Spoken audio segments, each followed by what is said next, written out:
Hello my YouTube friends and welcome back to another DIYDan video. Today I'm going to be working on our 2013 Lexus GS350 and I'm going to be replacing the rear brakes again. Not for the second time, but for the third time. That's how long we've owned this car. And I noticed in the comments that some of you guys have been asking, Dan, give us an update on the Lexus. Do you still own it? You know, how reliable has it been? So I'm going to use this time in this video to give you guys a quick update on the car. So we've owned this car for about 8 or 9 years now. We bought it back in 2015 as a certified Lexus pre-owned vehicle. And in that time, all the way up to 115,000 miles, I had to do nothing but regular fluid changes and consumable items like brakes and tires. I mean, the car's been amazing. But at 115,000 miles, I noticed a groaning sound coming from the left front side of the car, and it ended up being a bad wheel bearing. So I replaced it. You know, that isn't out of the question at that mileage, and in fact, I was quite impressed that that wheel bearing lasted that long. So the second problem we had was I was performing a spring inspection on the car, and when I had the car in the lift, I noticed the rear catback exhaust was getting a bit rusty. Now, most mechanics would say, you know, just leave it alone. You know, it probably could last another 5 or 6 years, but I really wanted to use this opportunity to purchase a Borla exhaust for the car. So that's what I did. I got rid of the old catback exhaust, even though it probably could have lasted quite a bit longer, and replaced it with a Borla exhaust. And now the car just sounds amazing and is a lot more fun to drive. And I do have a video on that. If you guys would like to see it, I'll leave a link in the description. And the third problem we had was during our drive to the grocery store. I noticed the check engine light had illuminated on the dash, and I was like, wow, that's weird. The car seems to be driving fine. So once we got done shopping, I got back home, connected my scan tool, and noticed that we were getting a Bank 1 oxygen sensor code. So I replaced the oxygen sensor, cleared the code, and it hasn't come back. So we're now at 132,000 miles, and we've been extremely happy with the car. I mean, it's been one of the most reliable vehicles we have ever owned. And honestly, it's a bit different experience from the German cars I've had in the past. All the German cars, I mean, they just always nickel and dime you. There's always something broken every other week. So this is kind of a welcome change to finally have a vehicle where you just stick the key in and it works. Yeah, don't get me wrong, I love my German cars still, but in my opinion, I just can't buy one as a daily driver anymore. They just don't have the reliability for me.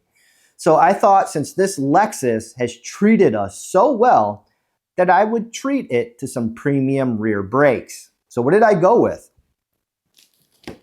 I bought some Brembo rear brake rotors and pads for this vehicle.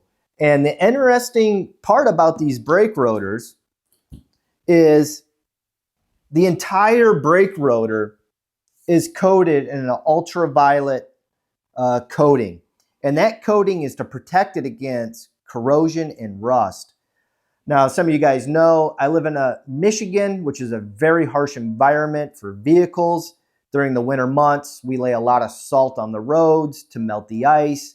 And that salt is extremely corrosive to vehicles.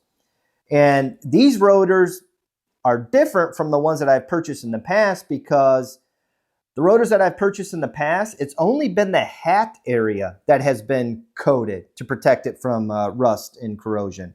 Whereas with this rotor, it's the entire rotor that's coated. So I'm really curious to see how these rotors hold up in our harsh environments.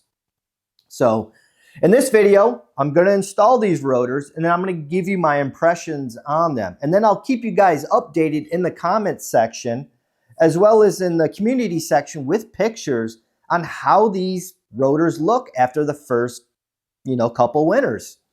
So if you guys would like to follow along, stay tuned because I think we'll have some fun. So let's go outside and get started.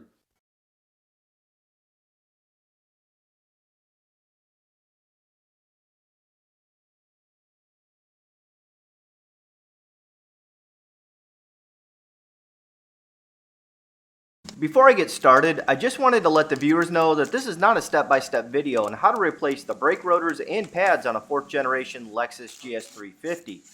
If you need a step-by-step video, then I'll leave a link in the description to a step-by-step video that I did. This video contains a lot of good information for first-time DIYers who are just getting started in maintaining their own vehicles.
Alright guys, this is where the real fun begins, and that's removing this rusted and corroded brake rotor. Now there's two methods that I can do or use to remove this rotor. I can use a sludge hammer, but I don't think I'll get far using that method. So I'm going to use the second method, which is using a bolt to screw it in, to screw into these holes here. And as I screw this bolt in, it will remove the rotor.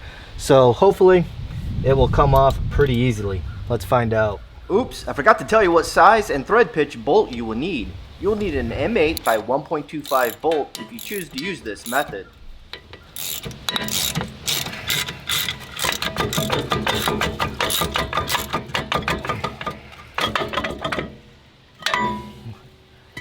Well, that was easier than I thought. Here I'm using a wire brush to remove any loose rust to ensure that the surface area is flat and smooth when I install the new rotor. I also like to install a little anti-seize around the hub assembly where it will make contact with the brake rotor to ensure that I can remove it again when I need to service it. Wow, so I tried fitting my new brake pads with the new hardware installed and they wouldn't fit.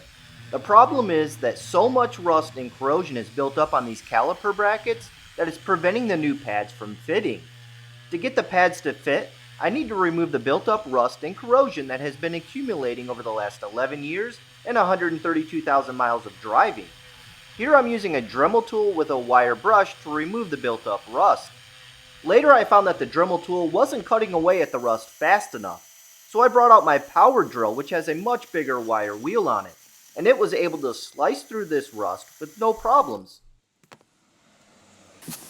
Now that the rust situation on my brake caliper brackets have been taken care of, I can now install the hardware for my brake pads.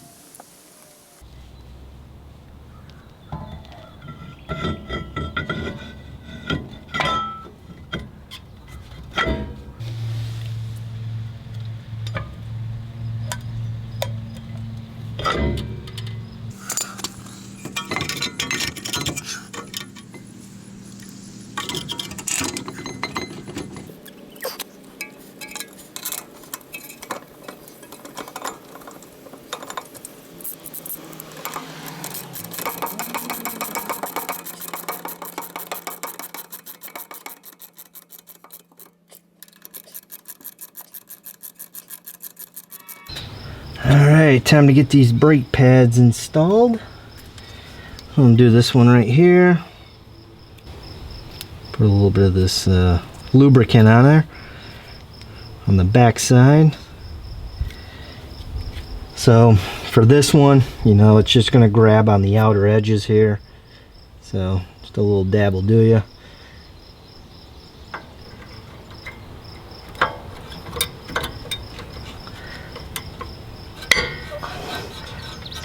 And then on the back one, we're going to put it all right here in the center.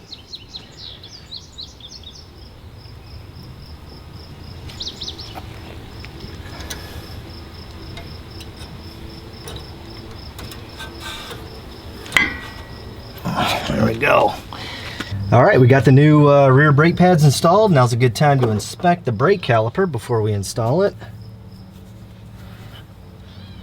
Oh crap. We got a torn boot here. So it looks like you guys are going to see a video of me replacing the rear caliper and flushing out the brake fluid. So I can't replace it right now.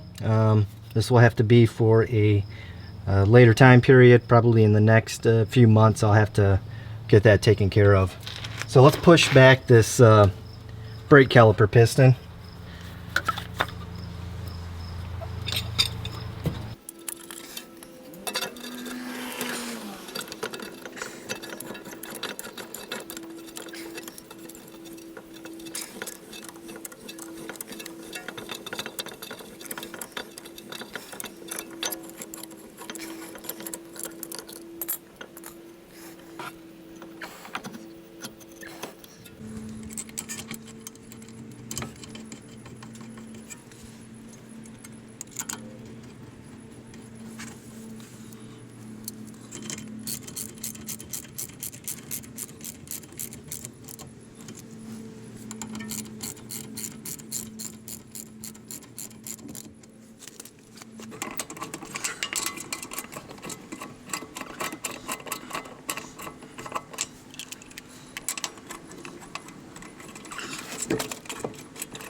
So there are a couple of things I'd like to talk about that I didn't discuss during the installation of my new rear brakes. During the installation process, I noticed several items needing attention. The first thing I noticed when I was removing the old parts was the uneven brake pad wear. Uneven brake pad wear is pretty typical on floating calipers when the slide pins don't move freely. While my slide pins were not seized, they definitely didn't move as freely as I would have liked them to. The second thing I noticed, and that I did talk about earlier in this video, is the boot to the brake caliper piston is torn. This is a problem that I will need to address immediately because dust and dirt can get inside the piston bore and can potentially cause the brakes to seize. So am I still happy with the car after finding out about these new issues? Absolutely. These problems will happen as we pile on more miles and bring this car closer to that 200,000 mile milestone mark. To be honest, I'm surprised that all this car has needed in its 133,000 miles is one wheel bearing, an oxygen sensor, a catback exhaust, and now 2 rear brake calipers. I think that's pretty good considering the AC still blows cold, the car still tracks straight down the road, and the suspension still feels tight. Did I mention that all the power options still work? Other things I'm thinking of replacing this year are the water pump, and while I'm in there, I might as well do the idler pulley and serpentine belt. If you have a high mileage Lexus, let me know in the comments if you still have the original water pump and how many miles are on it.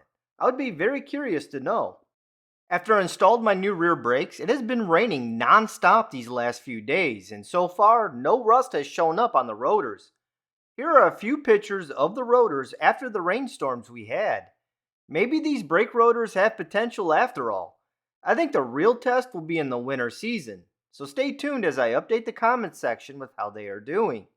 And that's how I installed my new Brembo rotors and pads. I really like the stopping power, and so far they seem to be holding up with no signs of rust showing up on the disc.